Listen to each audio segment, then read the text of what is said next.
Merci beaucoup. Merci beaucoup. Bienvenue donc à cette nouvelle édition des figures marquantes de notre histoire qui, comme vous le savez, est consacrée aux personnages qui ont marqué notre pays dans toutes les sphères de l'activité humaine. Pour cette 4e saison, les personnages qui nous intéressent sont ceux du 19e siècle que nous avons intitulé le siècle des patriotes, même si tous les personnages n'ont pas été nécessairement des patriotes de 1837-38, comme le titre peut le laisser penser. Ce soir, donc, il sera question d'une pionnière du journalisme au Québec, Robertine Barry. Robertine Barry est née à l'Île-Verte, dans le bas du fleuve, en 1863, et elle est décédée à Montréal prématurément en 1910. Même si elle a grandi dans le bas du fleuve, son nom est beaucoup associé à la vie culturelle et intellectuelle, littéraire du Montréal du tournant du 20e siècle. Je vous parle de Robertine Barry, mais je pourrais aussi vous parler de Françoise, puisque c'est sous ce nom de plume qu'elle s'est fait connaître par ses chroniques du journal La Patrie, durant la dernière décennie du 19e siècle. Un journal fondé par Honoré Beaugrand, nous en avons discuté aux figures marquantes, un personnage très anticlérical, aligné sur les idéaux de la République française. Donc, ça vous donne un peu une idée du milieu dans lequel a évolué Robertine Barry.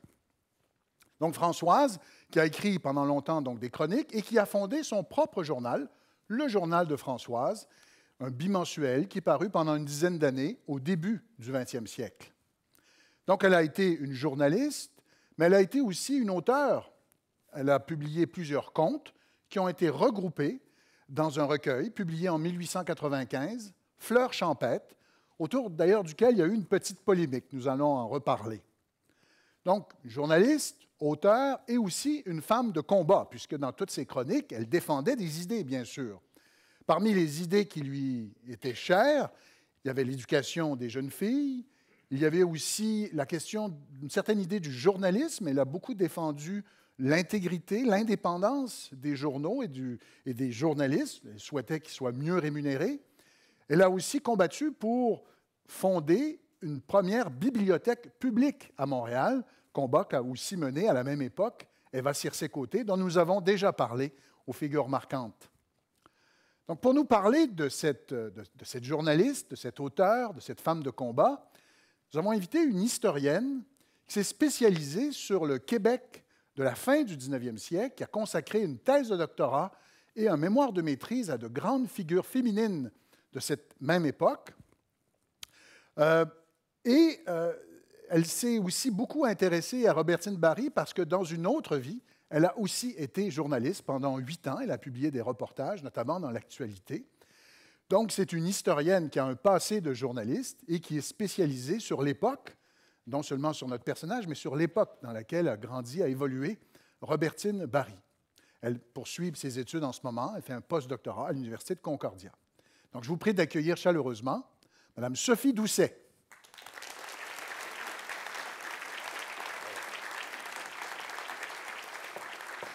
Bonjour, bienvenue. Merci, bonsoir. Alors, comme je le disais, merci d'avoir accepté notre invitation. Merci à vous pour l'invitation. Comme je le disais en introduction, rapidement, vous avez consacré une thèse de doctorat à la mère de Justine Lacoste-Beaubien, Oui. la fondatrice de l'hôpital Sainte-Justine. Donc, vous avez consacré votre thèse de doctorat à Marie-Louise Globensky. Tout à fait. Vous avez consacré votre mémoire de maîtrise à Joséphine Marchand, une grande amie d'ailleurs de Robertine Barry. Oui. Qu'est-ce qui vous intéresse tant dans cette période et chez ces femmes? En fait, ce qui m'intéresse chez les femmes de cette période-là, c'est le contexte dans lequel elles ont vécu. C'est un contexte, en fait, la fin du 19e siècle, au cours duquel elles ont vraiment pris conscience de leurs conditions de femmes. Elles ont pris conscience, en fait, des limites de leurs conditions. Il y avait des limites sur le plan d'éducation. Les femmes de cette époque-là ne pouvaient pas étudier aussi longtemps que leurs frères, elles ne pouvaient pas accéder aux professions. Elles avaient aussi des limites sur le plan des droits de citoyennes, elles ne pouvaient pas voter.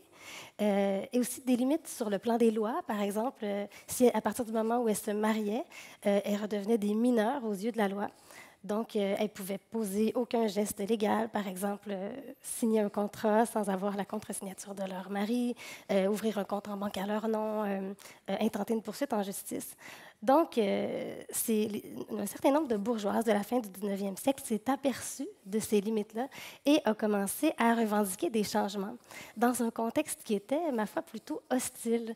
Et malgré l'hostilité, elles ont continué, elles ont persévéré. Certaines vont mourir, comme Robertine Barry, avant de voir des changements substantiels dans la condition des femmes. Et les femmes des générations suivantes, les féministes des générations suivantes vont poursuivre les combats. Donc, des femmes avant-gardistes, des battantes. Oui, des battantes, des femmes courageuses, des femmes audacieuses, qui ont souffert aussi, je pense, du climat dans lequel elles osaient timidement demander des changements. Alors, comme je l'ai dit aussi, on parle de Robertine Barry, mais son nom, hein, elle s'est fait connaître sous le nom de plume de Françoise. Oui. Alors, pourquoi Françoise et quand est-ce que c'est apparu, ça? Ben, d'abord, il faut dire que la plupart des femmes journalistes et écrivaines de cette époque-là écrivaient sous un pseudonyme. Par exemple, Laure Conant s'appelait en réalité Félicité Anger. Eva Circé-Côté, dont vous avez parlé tout à l'heure, publiait dans plusieurs journaux sous, je crois, une dizaine de pseudonymes. Dont plusieurs masculins. Oui, donc plusieurs masculins, c'est ça. Oui. Donc, pourquoi elle faisait ça? Dans un sens, c'était pour s'affirmer comme écrivaine, mais aussi, bien sûr, pour avoir une certaine liberté d'exprimer parfois des idées qu'elles n'auraient peut-être pas osé exprimer sous leur vrai nom. Quant à Robertine Barry, pourquoi elle a choisi Françoise? Elle est restée fidèle à ce pseudonyme-là toute sa vie. C'est en l'honneur de Saint François de Sales, qui est un homme de la Renaissance, qui est un homme d'écriture, en fait, de l'époque du début de l'imprimerie. Et aussi, la fête de Saint François de Sales tombe le 29 janvier, le jour de l'entrée en religion de sa sœur Évelyne, qui va être un jour marquant pour elle. On va en reparler tout à l'heure. Intéressant. Donc, une figure, donc un saint dans un journal comme La Patrie, oui. C'était particulier. Effectivement, mais on va le voir. On va le voir. Elle était quand même, Robertine Barry était une femme croyante. Oui. Alors, revenons à ses origines. Donc, originaire de l'île Verte, enfin du bas du fleuve, un père irlandais, une mère canadienne-française. Oui. Donc, un père irlandais qui aurait connu Daniel O'Connell, le grand chef patriote irlandais. Alors, parlez-nous des deux, parlez-nous de ses parents. De ses parents.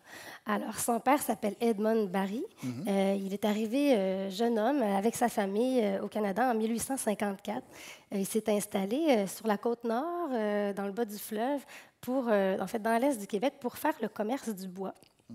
C'était un homme qui venait d'une famille distinguée d'Irlande. Il était très cultivé et donc il va s'installer aux Escoumins. Il va être directeur d'une scierie là-bas et il va devenir un personnage vraiment important du village, accumulant les titres comme maire, juge de paix, etc. On le décrit comme un véritable gentilhomme. Arrivé vers quel âge à peu près? Il était jeune homme quand il est arrivé ici. C'était avec sa famille? Oui, avec ses parents. Ouais. D'accord. Et Aglaé Rouleau, sa mère, est une catholique canadienne-française dont le père, Joseph Rouleau, faisait aussi le commerce du bois dans l'est du Québec. Elle était très pieuse. Et c'est ça, Aglaé et Edmund, ensemble, auront 13 enfants, dont Robertine est la 9e. Elle naîtra à l'île Verte, comme vous l'avez dit tout à l'heure, en 1863. Et qu'est-ce qu'ils vont socialement, ça ressemble à quoi comme milieu dans lequel elle grandit? Donc, vous avez dit que son père était dans le commerce du bois. Oui. C'est un milieu très aisé. En fait, ils habitent. La maison familiale est aux Escoumins, mais ils se promènent entre les Escoumins et l'île Verte et plus tard, Trois-Pistoles. Aux Escoumins, ils habitent une très grande maison au bord du fleuve qu'on appelle la maison des bourgeois. Donc, vous voyez, ils ont des domestiques. Ils ont aussi une bibliothèque très garnie parce que Edmund et Aglaé ont en commun d'être des grands amoureux de la littérature. Et aussi de toute forme de culture, par exemple la musique. Donc, c'est un milieu où le piano résonnait, où on lisait beaucoup. Même que Edmund va fonder, à un moment donné, un éphémère institut littéraire à l'île Verte pour organiser des conférences, pour amener la littérature aux gens de l'île Verte. Et Aglaé était une véritable amoureuse de la littérature française. Donc, dans leur bibliothèque, on trouvait tous les grands classiques de la littérature française, Madame de Staël, Lamartine, Musset, Victor Hugo, bien sûr, La Fontaine, mais aussi les sœurs Brontë. Vous dites des classiques. Pour nous, en 2019, Ouais. à l'époque, c'était des auteurs modernes. Oui, Donc, il y en pas avait juste... qui dataient du 17e, oui, du oui, 18e, oui. Mais c'est-à-dire aussi... qu'autrement dit, il y avait Oui. les auteurs classiques, Oui. mais il y a aussi les auteurs du siècle, les auteurs modernes. Et ça dit quelque chose sur le milieu. Oui. Qu'est-ce qu'on sait de son éducation, puisqu'elle a fréquenté 2 institutions, Oui. un couvent à Trois-Pistoles et les Ursulines à Québec. Qu'est-ce qu'on Oui. sait de ces 2 institutions pour sa formation? Bien, tout d'abord, Robertine Barry est allée à l'école élémentaire du village des Escoumins, entre 5 et 10 ans. Puis après ça, effectivement, elle est allée au couvent Jésus-Marie de Trois-Pistoles. Donc, elle était demi-pensionnaire, c'est-à-dire qu'elle revenait à la maison la fin de semaine. Mais elle était là avec ses sœurs. Quelle sorte d'éducation elle a reçue là-bas? Bien, c'était une éducation, évidemment, un cadre assez strict chez les religieuses, puis une éducation axée beaucoup sur le français, sur les langues, le français, l'anglais, mais aussi les mathématiques, l'histoire. Puis Robertine, même si elle gagnait des prix, parce qu'elle était assez talentueuse à l'école, elle était reconnue comme plutôt une bouffonne au couvent à Trois-Pistoles. Ensuite, un peu plus tard dans son adolescence, elle est allée chez les Ursulines de Québec. Ça, c'était à peu près la meilleure éducation qu'on pouvait offrir à une jeune fille de cette époque-là. Là, elle a vraiment eu une instruction plus poussée dans toutes les matières que j'ai nommées, mais aussi on pratiquait, on entraînait les jeunes filles à devenir de parfaites épouses bourgeoises, en leur enseignant la couture, la broderie, la musique de façon très poussée. Et c'est là, chez les Ursulines, que Robertine va faire ses premières armes comme journaliste au journal L'Écho du cloître. Donc, L'Écho du cloître. L'Écho du cloître. C'est vrai qu'il doit y avoir de l'écho dans un cloître. Probablement.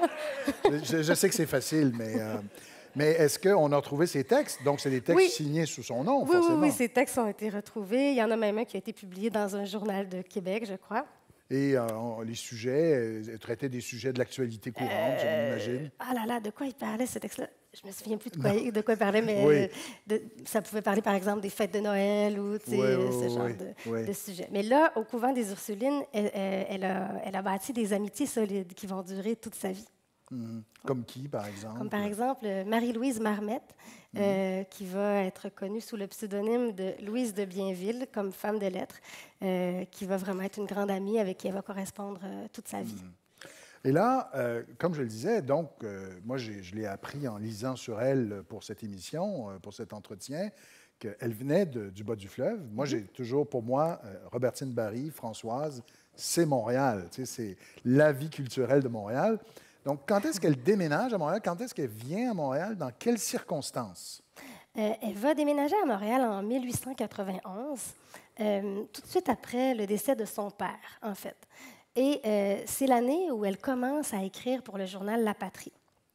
Elle ne déménage pas toute seule. En 1891, elle a la fin de la vingtaine, peut-être 28 ans, et elle déménage avec sa mère, ses frères, ses sœurs célibataires, la domestique fidèle de la famille qu'elle appelle la vieille Cécile, qui va suivre la famille toute leur vie, les chats, donc tout le monde emménage ensemble dans une grande maison victorienne de la rue Saint-Denis. Rue Saint-Denis? Rue Saint-Denis, oui, au coin de Marianne. Et est-ce que c'est là qu'elle va vivre presque tout le temps ou elle va déménager en fait, beaucoup? Ils vont déménager 1 ou 2 fois, mais toujours rester sur la rue Saint-Denis. Ils vont se rapprocher du carré Saint-Louis. C'est ça. Et puis, sa maison, ben, on en parlera un peu plus en détail tout à l'heure, mais elle tenait salon. Hein. Plus tard, elle a tenu salon. On allait chez elle. Il y avait des discussions, il y avait... Elle recevait l'élite culturelle de Montréal autour du piano avec des poètes qui lisaient leurs textes à voix haute, effectivement. Et entre la période du collège des Ursulines et son arrivée à Montréal, elle commence à écrire. On sent que c'est vraiment l'écriture, sa voix. Comment Oui, ça se manifeste? mais il s'est passé quand même beaucoup de temps Ouais. avant. Elle a réalisé très tôt qu'elle Ouais. voulait faire ça de sa vie, écrire. Euh, Lorsqu'elle était chez les Ursulines, c'était vraiment pour elle une évidence. Mais ça a pris peut-être 7-8 ans avant qu'un journal accepte un texte, un premier texte, et ça a été Honoré Beaugrand de La Patrie à Montréal qui a publié son premier texte en 1891. Mais depuis qu'elle était adolescente, elle rêvait d'être écrivaine et elle admirait, je l'ai dit tantôt un peu, les sœurs Brontë. Et elle et sa sœur Évelyne, qui était son inséparable, rêvaient d'être les sœurs Barry, un peu comme Oui, les sœurs les Barry, comme les sœurs Brontë. Brontë. Oui. Parlez-nous justement de ses premières armes au journal La Patrie. Parlez-nous un peu plus de ce journal. Pourquoi elle pouvait se sentir... on va discuter des thèmes, de ses thèmes de prédilection, mais peut-être juste un portrait de la presse à l'époque et de la place qu'occupait le journal La Patrie dans le monde des médias ou de la presse écrite à l'époque. Oui. Bien, la décennie 1880, c'est une décennie de grande transformation pour la presse québécoise et un peu partout en Amérique du Nord.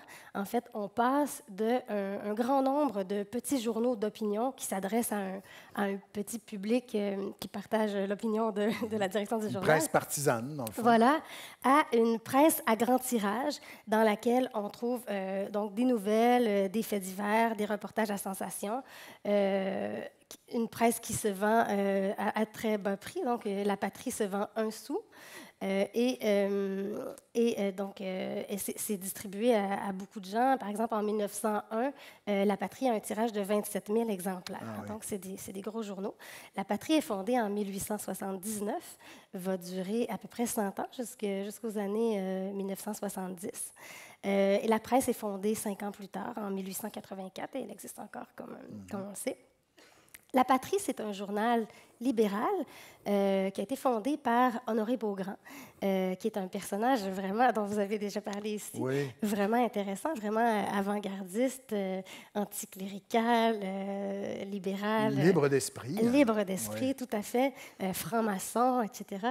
Lui, il tenait à ce que La Patrie, oui, c'était un journal libéral, mais ce n'était pas l'organe du Parti libéral. Il voulait garder l'indépendance du journal. Et voilà, c'est lui qui va donner sa première chance à Robertine Barry, trop heureux d'être le premier à offrir une situation régulière à une femme dans un journal. Une situation régulière, mais une situation régulière, moi je dirais, un peu comme femme, en tant que femme, parce que est-ce que c'est une... Françoise, c'est des chroniques d'une femme qui... Est-ce que c'est une stratégie... Autrement dit, est-ce que c'est une stratégie pour attirer un lectorat féminin? Tout à fait. Oui. Absolument. Je pense que Honoré Beaugrand avait compris qu'il allait encore pouvoir élargir son lectorat. Mais aussi, je pense qu'il était franchement... il la trouvait très talentueuse et il était heureux de l'engager. Oui. Alors donc, elle va faire ses débuts comme sous le nom de Plume Françoise. Oui, donc, dès son premier texte. C'était une chronique hebdomadaire? Oui, ça s'appelle La Chronique du lundi. La Chronique du lundi. Oui. Et est-ce que c'est dans ce journal on va appeler ça le coin de Franchette ou quelque chose comme ça? En fait, il y a les deux. Elle tient la Chronique du lundi pendant presque 10 ans, en fait 9 ans dans La Patrie, mais aussi la page féminine qui s'appelle Le coin de Fanchette, qui va changer de nom. À un moment donné, ça va s'appeler Causerie fantaisiste.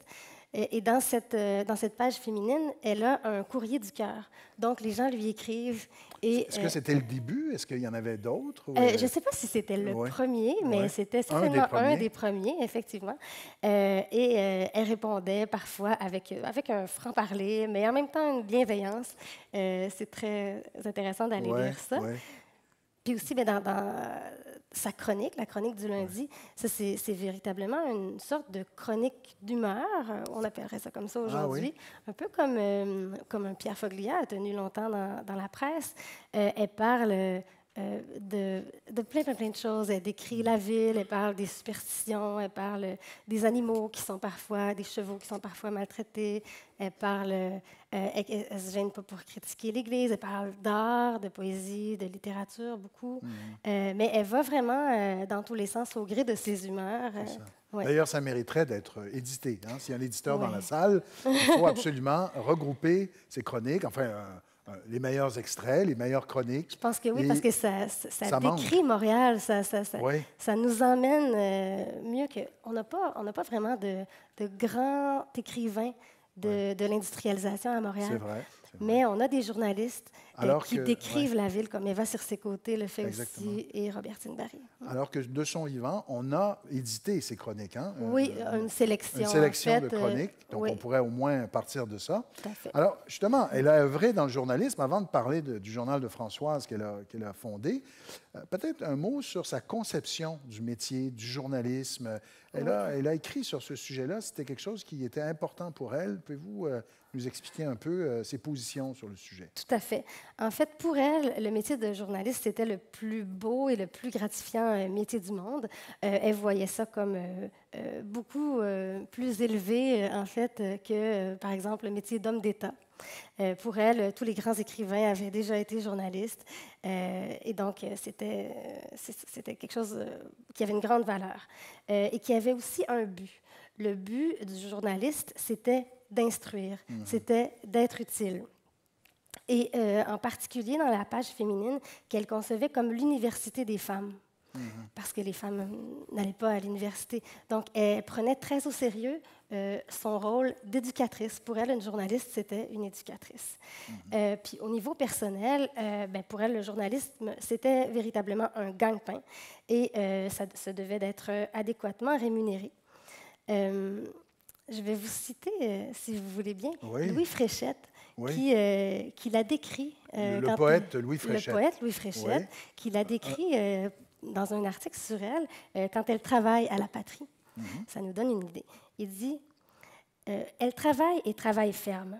Dès le matin, on la trouve à son pupitre, dans les bureaux de rédaction de la patrie, traduisant des dépêches, attifant sa chronique, corrigeant des épreuves, attentive, souriante et répandant pour ainsi dire autour d'elle cette atmosphère vivifiante qui affermit devant le devoir et pousse en avant dans l'accomplissement de sa tâche. Françoise Robertine Barry, dans les bureaux de la patrie, c'est la paix, le bon sens, la confraternité cordiale et respectueuse. Voilà, ça décrit, Imagine un peu, ça oui, décrit c'est la ça. personne, par le plus grand poète du Canada français de Quand même, l'époque. c'est pas mal. En 1895, elle va publier un recueil de contes. D'abord, Oui. est-ce que ça fait longtemps qu'elle en écrivait?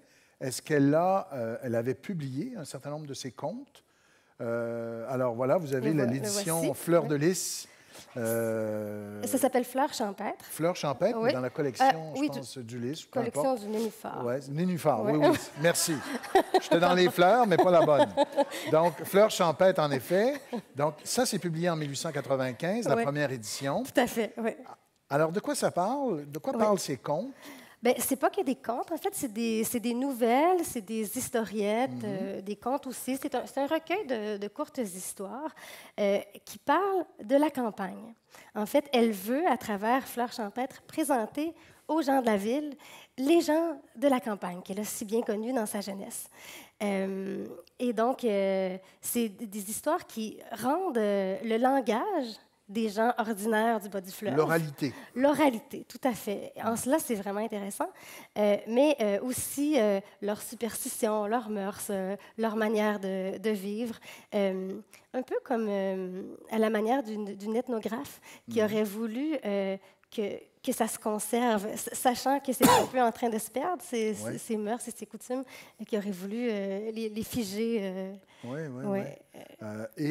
Alors, vous dites, ça parle de la campagne, donc ça Oui. aurait tout pour plaire aux traditionnalistes qui vantaient la vie rurale. Pourtant, Jules-Paul Tardivel, Oui. fondateur et directeur du journal La Vérité, Oui. un catholique ultramontain très farouche, va écrire des textes très durs contre ce recueil. Et pourquoi? Qu'est-ce qui l'avait piqué? Jules-Paul Tardivel sera extrêmement piqué par, comme vous l'avez dit, par Fleur champêtre. En fait, il trouve que Françoise ne parle pas assez de religion dans Fleur champêtre.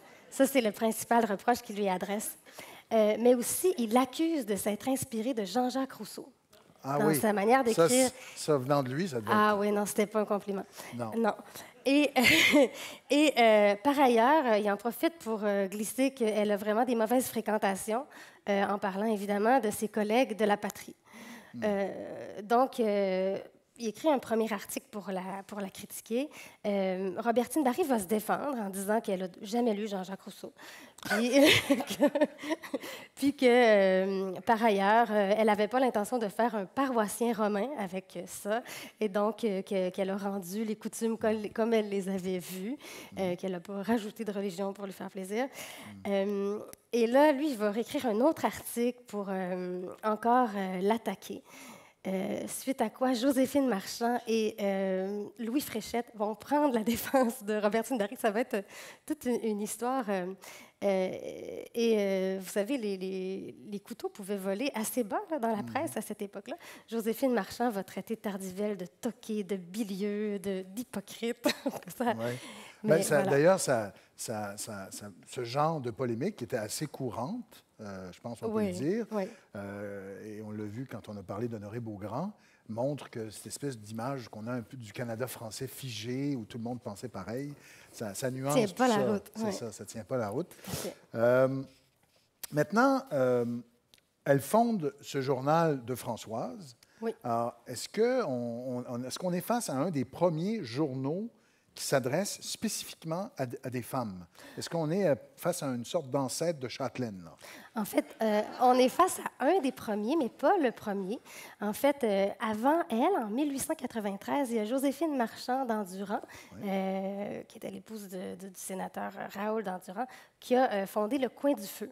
Oui. Un magazine qui s'adressait aux femmes, qui a eu une durée de vie de 4 ans, donc publié entre 1893 et 1896. Elle a cessé la publication parce que, pour diverses raisons, là, mais entre autres parce qu'elle trouvait ça difficile de subir les attaques constantes des journalistes conservateurs. Et on peut voir l'entreprise de Robertine Barry comme un peu une suite au Coin du Feu. En tout cas, moi, je le vois comme ça. D'ailleurs, ces deux-là étaient très amis. Et donc, elle fonde le journal de Françoise en 1902 avec son propre argent. Elle est propriétaire et directrice de ce journal qui va être publié pendant 7 ans à raison de 2 fois par mois. Donc, c'est une somme de travail considérable. Le sous-titre du journal de Françoise, c'est la Gazette canadienne de la famille. Donc, ça s'adresse surtout aux femmes, mais pas qu'aux femmes, et elle est assez fière quand elle a des compliments qui lui viennent d'hommes, lecteurs.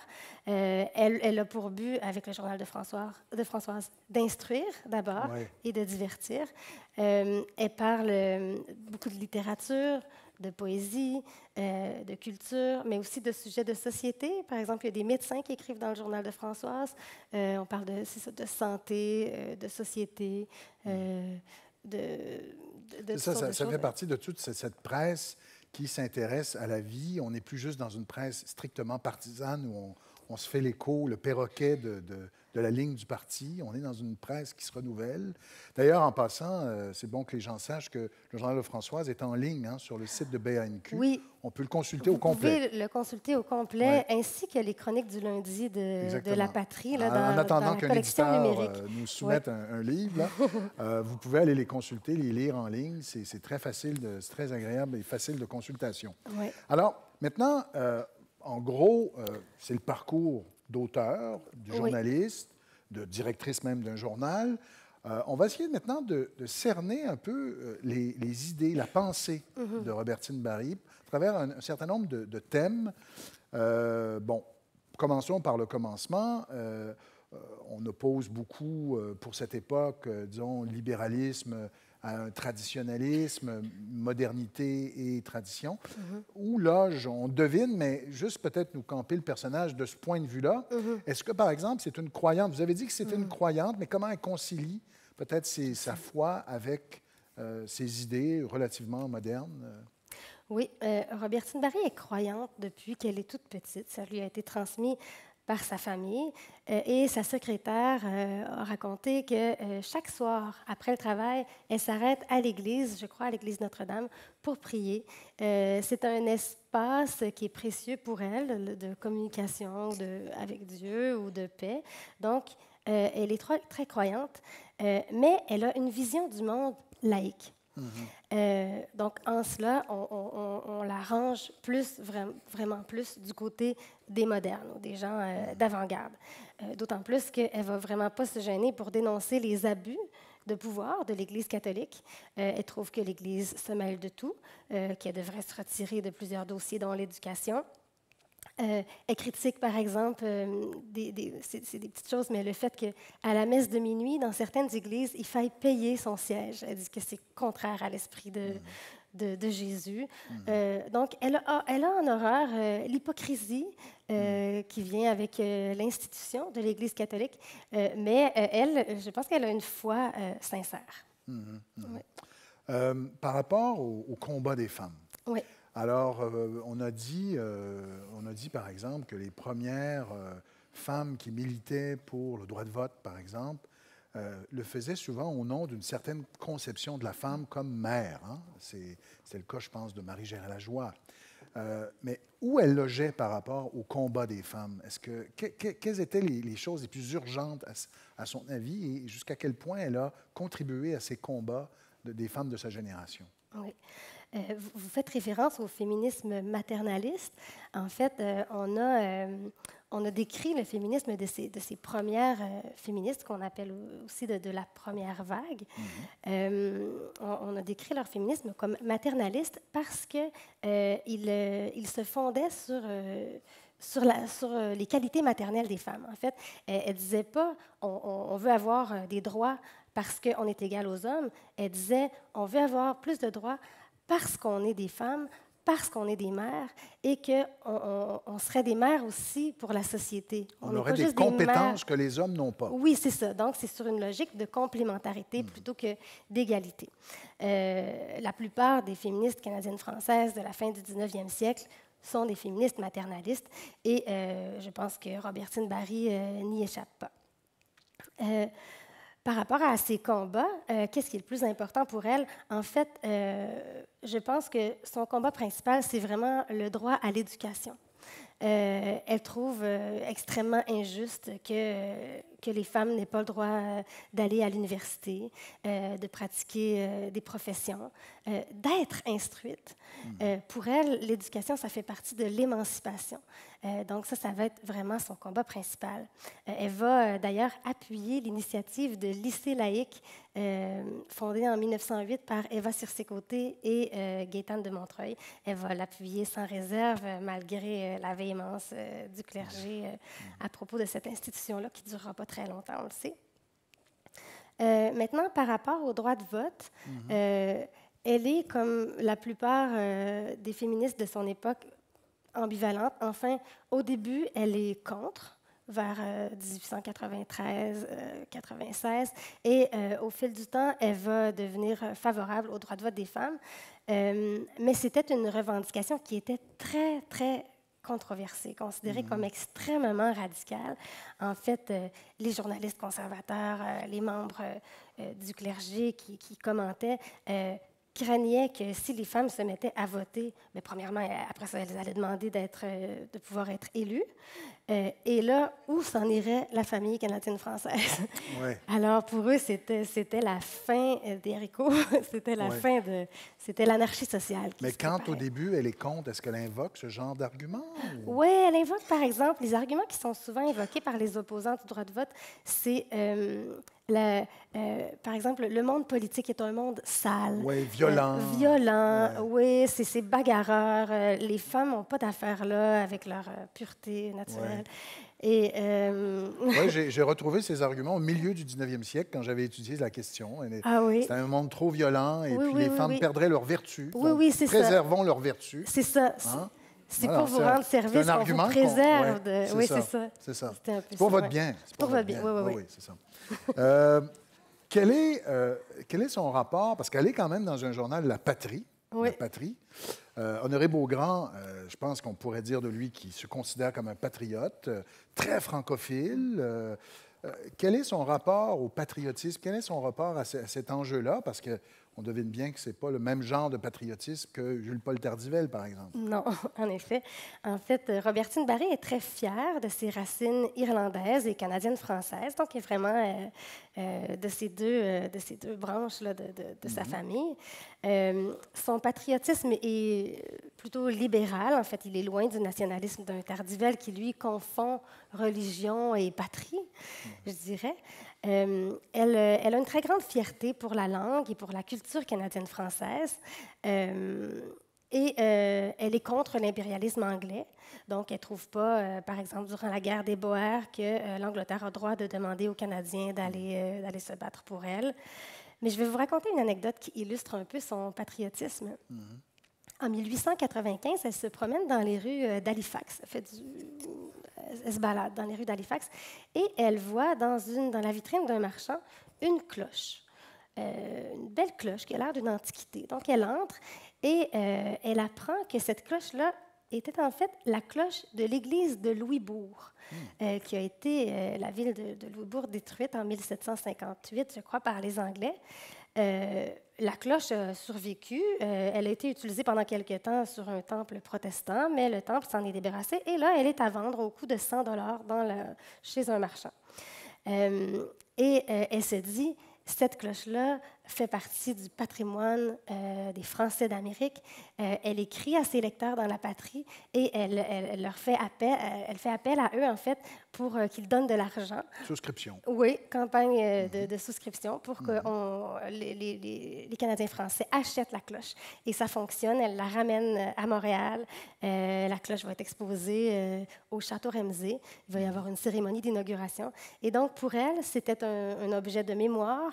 C'était une précieuse relique qui devait rester entre des mains françaises. Donc, ça vous donne un peu une idée de son patriotisme. Alors, justement, vous me parlez là, du Château Ramsay, mais là, vous m'ouvrez une très belle porte, parce que le Château de Ramsay, c'est là que s'est fait connaître ce qu'on a appelé l'École littéraire de Montréal, notamment Émile Nelligan.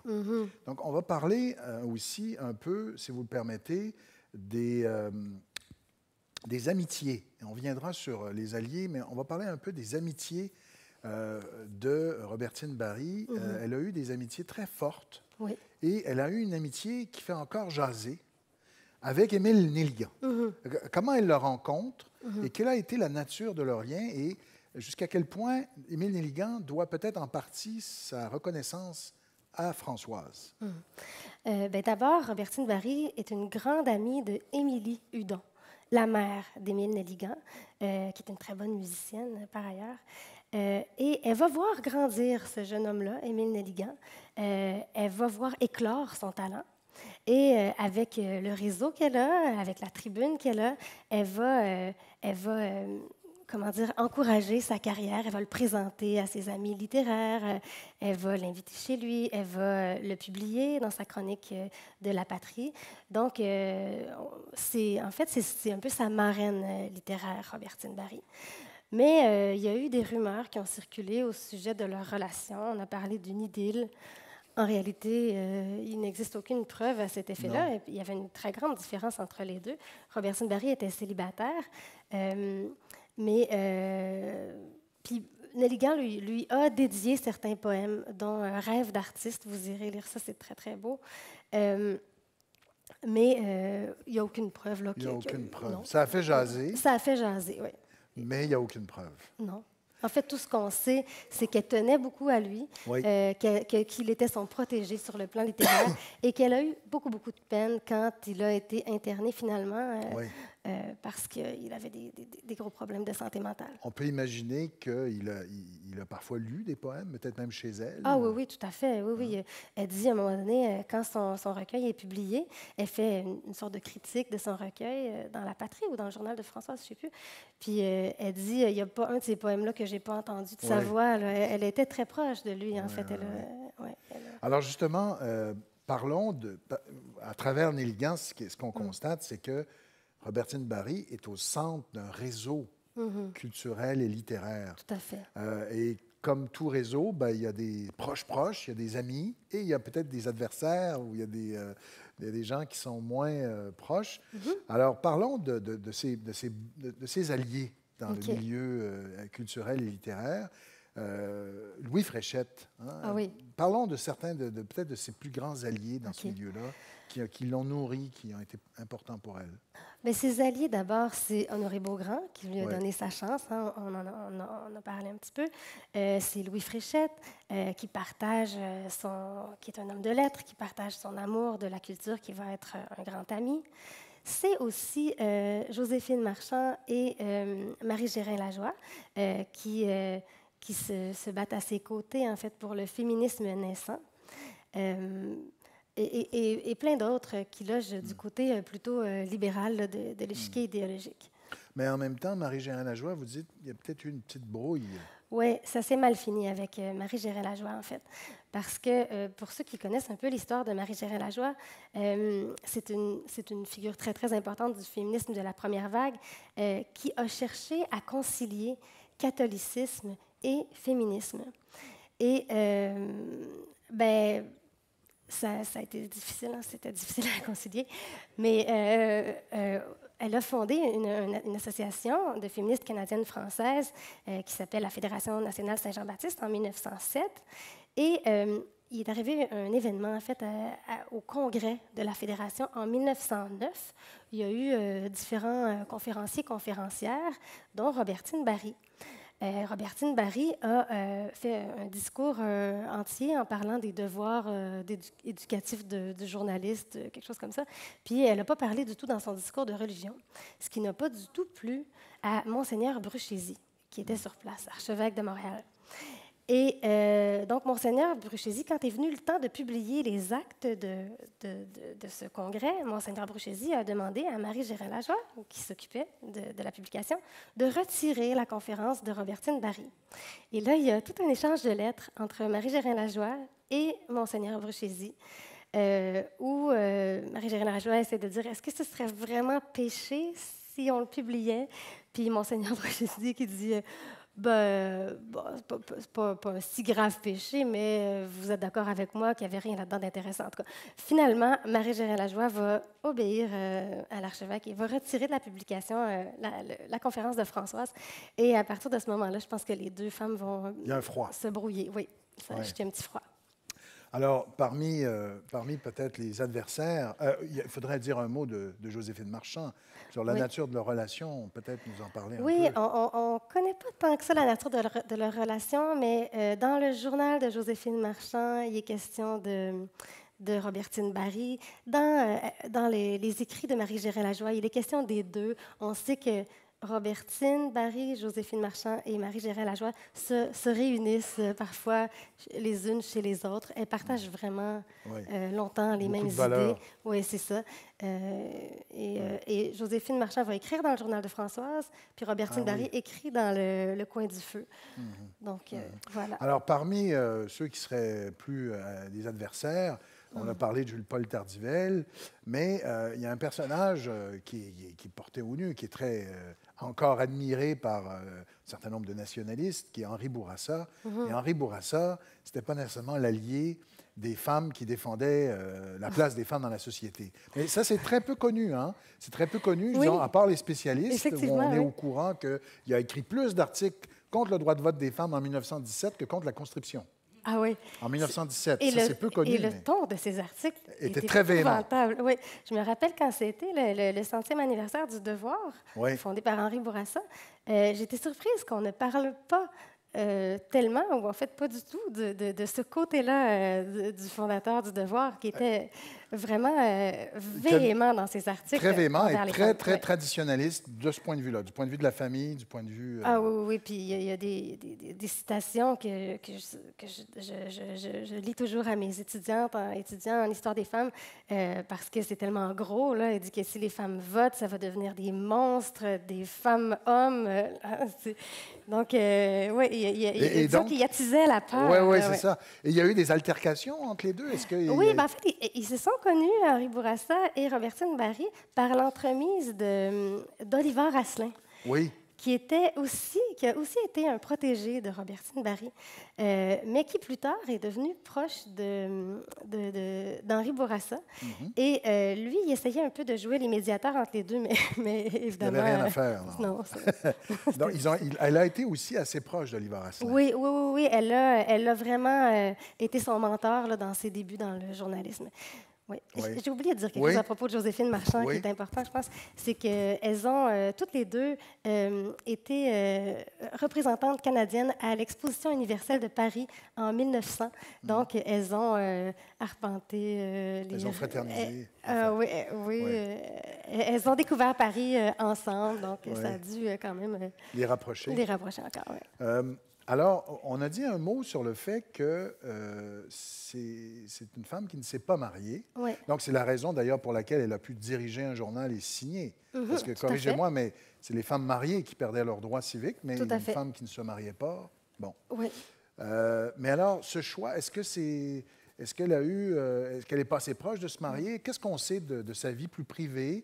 Et le choix du célibat, ça ne devait pas être évident dans le Canada français de l'époque. Oui, les femmes célibataires étaient assez mal vues. On s'en moquait, on les appelait vieilles filles. Donc, elle a beaucoup parlé du célibat dans ses chroniques. Ah oui? Oui, pour dire que c'était aussi une manière d'être indépendante et aussi pour critiquer le mariage. Oui. Oui, mais c'est intéressant parce que j'ai l'impression, de ce que je comprends d'elle, que Robertine Barry idéalisait beaucoup l'amour, peut-être à cause de sa culture littéraire. Et elle trouvait que l'amour et le mariage, ça allait pas ensemble. En fait, elle a même dit que le mariage était le tombeau de l'amour. Et comme on ne pouvait pas, à cette époque-là, être amoureux sans être marié, elle a choisi de rester célibataire. Par contre, est-ce qu'elle a eu des histoires d'amour? Il semble-t-il que oui, ses biographes évoquent une histoire avec un juge, M. Robidoux. Mais on n'en sait pas plus. Il y a vraiment une zone d'ombre autour de ses amours. Oui, d'accord.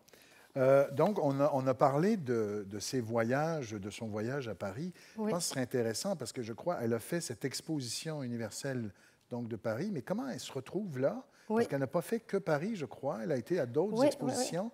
Donc, pourquoi elle se retrouve là? Dans quel contexte? Est-ce qu'elle va écrire là-dessus? Comment va-t-elle percevoir ces villes étrangères? Parce qu'il y a quoi? Il y a Paris. Il y a Paris, il y a Saint-Louis, il y a Milan. Oui. Mais est-ce que vous me permettez de dire une citation sur le célibat avant de passer Oui. Ah non, ça, le célibat, ça nous intéresse. Parce qu'elle a dit une citation qui est assez drôle. Elle dit « Il vaut mieux faire rire de soi parce qu'on est vieille fille que de ne plus rire du tout parce qu'on est mariée. »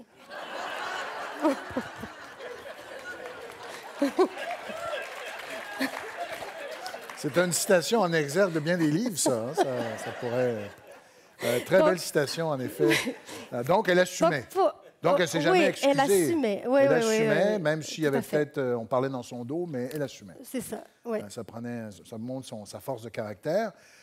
Maintenant, alors donc, exposition universelle, les expositions universelles. En fait, elle a été nommée représentante canadienne, comme j'ai dit tantôt, avec Joséphine Marchand à l'Exposition universelle de Paris en 1900. Et en même temps, avait lieu à Paris le Congrès international des femmes. Donc, à cette occasion-là, elle a décidé de passer 6 mois à Paris et elle a adoré découvrir cette ville où il y avait un sentiment de liberté plus grand que dans le Québec de l'époque. Hein. Elle a frayé avec beaucoup d'hommes et de femmes de lettres parisiens. Elle s'est fait des amis qui sont restés des correspondants et qui ont même par la suite signé dans le journal de Françoise. Donc, elle a réussi à obtenir des collaborations prestigieuses grâce à ce séjour qu'elle a fait à Paris en 1900. Ensuite, en 1902, elle a encore été nommée représentante canadienne, mais à l'Exposition universelle de Saint-Louis, au Missouri, une ancienne ville française qu'elle a pris plaisir à découvrir. En même temps, elle en a profité pour aller voir sa sœur Évelyne, qui était religieuse dans un couvent à Détroit. Ah oui? Oui. Et durant cette exposition-là de Saint-Louis, elle était avec une délégation de journalistes et elle a participé à la création de l'Association des femmes journalistes canadiennes-françaises qui s'est, entre autres, battue pour les droits d'auteur. Entre autres, elle critiquait le fait que certaines personnes acceptent d'écrire gratuitement, ça c'est très moderne, acceptent d'écrire gratuitement dans les journaux alors que d'autres ont besoin de ça pour gagner leur vie. Ouais. Donc, elle critiquait déjà ça. Ouais. Et puis en 1906, elle est allée à l'Exposition universelle de Milan. Et elle en a profité encore là pour voyager en Italie, en Allemagne, en France, où elle a revu des vieux amis. Est-ce que ces reportages, parce que j'imagine que pendant qu'elle est là-bas, elle écrit, Oui, elle fait oui, des oui, oui. reportages, Ben, ou en fait, ses chroniques se poursuivent, elle raconte ce qu'elle voit, et moi j'ai toujours d'ailleurs aimé ça, là, quand on sait ce que c'était les voyages à l'époque, c'était un oui. dépaysement incroyable Ben pour oui. pour ces gens. Alors, est-ce que ça l'amène justement à voir différemment le Québec de l'époque? Est-ce qu'elle devient plus critique ou elle se censure peut-être, je ne sais pas, mais qu'est-ce que En vous avez fait, perçu? je ne peux pas répondre. Il faudrait Ouais. vraiment analyser ses textes avant et après ses voyages. Mais une chose est sûre, c'est qu'elle écrit des lettres de Paris, je Oui. crois, dans la patrie, là, pendant qu'elle est là-bas, pour parler de la France aux lecteurs de la patrie. Mais je ne suis pas sûre qu'elle dit tout. Non, hein? Effectivement, non, elle doit se Et censurer un et peu. dans ses lettres, j'imagine, c'est ça, elle partage beaucoup cette idée de liberté qu'elle sent. Qui- Oui, mais pas trop. Elle Non? parle de la ville, elle parle des monuments, elle parle de l'exposition. Mais vous savez, les féministes de cette époque-là ne pouvaient pas aller trop loin, hein, si elles se mettaient à avoir des discours sur la liberté. Ouais. Elles auraient été tellement Marginalisée. marginalisées, elles n'auraient pas pu continuer à faire ce qu'elles faisaient. C'est de repousser les limites C'est ça. tranquillement, mais sans trop heurter. C'est ça, exactement. C'est comme Ouais. si elles avaient compris les limites jusqu'où elles pouvaient aller. Alors, dans quelles circonstances se termine l'aventure du journal de Françoise? Qu'est-ce qu'on en sait et qu'est-ce qu'elle va faire après? Le journal de Françoise se termine en 1909. Elle décide de mettre fin à l'aventure parce qu'elle est à bout de ressources. Donc, elle a des difficultés financières, mais aussi elle est très fatiguée. Je pense fatiguée, entre autres, des moqueries qu'elle subit très souvent encore. D'ailleurs, on l'appelle parfois monsieur parce qu'elle est célibataire, parce qu'elle a une vie, elle est propriétaire d'un journal. Donc, elle trouve, c'est ça, elle est épuisée lorsqu'elle décide d'arrêter la publication du journal de Françoise et elle se fait offrir par le premier ministre du Québec, le libéral Lomer Gouin, un poste d'inspectrice de manufacture. Ah bon? Ça mérite des explications. Effectivement. Oui. Vous savez, à la fin du 19e siècle, on est en pleine période d'industrialisation à Montréal en particulier, et les conditions de travail dans les usines sont absolument déplorables. Et à partir de 1885, l'État devient un acteur entre le patronat et les ouvriers en promulguant des lois pour protéger les ouvriers, par exemple sur le nombre d'heures de travail par jour, par semaine, l'âge minimum requis pour travailler en usine pour les enfants, des lois aussi qui concernent les accidents de travail. Et pour s'assurer que ces lois sont respectées, le gouvernement nomme des inspecteurs de manufacture. Mais assez rapidement, on s'aperçoit que ces inspecteurs-là ont de la difficulté à travailler, à communiquer avec les ouvrières. Donc, on va décider de nommer à partir de 1897 des inspectrices de manufacture. C'est ça, Robertine Barry, elle va arriver un peu plus tard là-dedans, là, mais elle va se faire nommer inspectrice, poste qu'elle n'occupera pas longtemps. Donc, c'est-à-dire spécifiquement pour les ouvrières, pour les Pour femmes. les ouvrières et pour les enfants et adolescents qui travaillent encore dans les usines, surtout des adolescents à cette époque-là. Donc, c'est d'aller voir dans les usines, voir si les lois sont respectées. Voilà, exactement. Puis s'assurer de la sécurité, de la santé de chacun dans ces environnements-là. Mais elle n'occupera pas ce poste-là longtemps parce qu'elle va décéder. Ben, c'est ça. En fait, Racontez-nous ces derniers mois. Comme je l'ai dit au tout début, c'est quelqu'un qui est mort prématurément. Enfin, qu'est-ce qui s'est passé? Comment ça a dégénéré, sa santé? en fait, elle est décédée à 46 ans. très, très tôt, d'une manière surprenante. Ça a été un peu un choc pour tous les gens qui la connaissaient. Elle est morte d'une congestion cérébrale, donc quelques mois après avoir été nommée inspectrice de manufacture. En ce qui concerne sa santé, je ne l'ai pas dit tout à l'heure, mais elle avait eu, plutôt en 1901, elle avait été frappée par la typhoïde qui l'avait laissée un peu fragilisée. Mais durant la convalescence de cette maladie-là, elle avait germé en elle le projet du journal de Françoise. Mais elle avait gardé une fragilité au poumon depuis sa typhoïde. Et aussi, il faut dire que Robertine Barry, c'est quelqu'un qui, malgré une joie de vivre importante. Ses amis l'appelaient professeur de joie. Oui. Donc, quand même, il fallait qu'elle soit assez joyeuse. Mais c'était quelqu'un qui avait aussi des moments dépressifs. Et au moment de son décès, à 46 ans, avec la fermeture du journal de Françoise, des deuils qu'elle a vécus, elle a un frère qui est décédé, une sœur aussi, sa rupture d'amitié avec Marie Gérin-Lajoie. Elle a eu de grandes déceptions. Elle était un peu dépressive.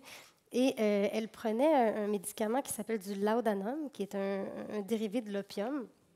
Oh. On ne sait pas si ça a pu jouer un rôle dans son décès. En fait, il y a eu toutes sortes de spéculations là, sur le fait même qu'elle se serait peut-être suicidée. Mais encore ici, comme pour l'histoire de Nelligan, absolument aucune preuve. Tout ce qu'on sait, c'est qu'elle est morte de congestion cérébrale, qu'on appellerait aujourd'hui un ACV. Alors, écoutez, on arrive à la fin. Il nous reste 1 minute et demie à peine. Oui. Qu'est-ce que vous retenez de cette vie? Qu'est-ce qui vous frappe? Je retiens que c'est une figure marquante du journalisme et du féminisme de la fin du 19e siècle. Elle a revendiqué avec beaucoup de courage l'éducation pour tous, l'ouverture des bibliothèques publiques. On n'en a pas parlé, mais c'est quelqu'un qui a milité beaucoup pour l'ouverture de bibliothèques publiques. Elle trouvait scandaleux que dans une ville comme Montréal, on n'ait pas de bibliothèque, alors que le moindre petit village aux États-Unis en avait une. Elle a milité pour plus de justice sociale, pour des législations au niveau du travail. Elle a osé critiquer l'ingérence du clergé. Et comme écrivain, c'était quelqu'un qui avait beaucoup d'empathie pour les êtres humains, notamment les êtres plus vulnérables, atteints de problèmes de santé mentale, pour les filles mères, pour les mendiants, pour les animaux aussi. Donc, une grande empathie.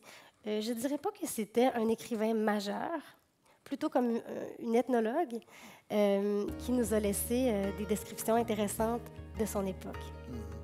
Est-ce que vous considérez que sa mémoire est suffisamment honorée? Qu'est-ce qu'on pourrait faire de plus? Il y a quelques squares, places, rues? Oui, il y a une petite rue au nord du Adonis, là, dans Huntsic, pour ceux qui connaissent, qui s'appelle Robertine Barry. Il y a quelques affaires dans la Côte-Nord, puis en Abitibi, un lac, un canton, un parc qui s'appelle Barry. Mais je trouve que c'est définitivement pas assez. Et je pense que ce qui serait vraiment bien pour honorer sa mémoire, ce serait qu'une future station de métro de la ligne rose s'appelle Robertine Barry. La proposition est lancée. La station Robertine Barry. Merci beaucoup, Sophie Doucet. Merci. Merci beaucoup.